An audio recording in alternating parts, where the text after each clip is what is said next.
रायगड़ा शाखार राजस्व विभाग अमला माने कलम छाड़ आंदोलन में अंशग्रहण कर जिला सभापति मनोज कुमार रथों अध्यक्षतार जिला सदर महकुमार अमला पाठागार में बैठक अनुष्ठित होईछि।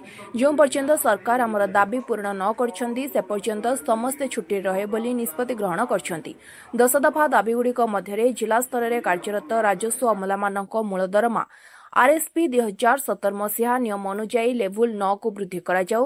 2020 रे लागू होइतिबा पुनः थैथान योजनार नियमावली संपूर्ण उच्छेद करी 1990 मसीहा रे लागू होइतिबा नियमावली को पुनः प्रचलन करा जाऊ। मृत सरकारी कर्मचारी परिवार जेकोसी सदस्यांकु योग्यता भित्तिरे नियुक्ति प्रदान, जिला स्तर में कार्यरत थिबा राजस्व कर्मचारी ओडिशा राजस्व सेवा पदवी रे पदोन्नति हेउ। नुआ पेंशन योजना को रद्द करी सरकारी कर्मचारी पुरातन पेंशन योजना लागू करा जाऊ। एही परी विभिन्न दाबी नै अमला माने कलम छाड़ आंदोलन करछन्ती।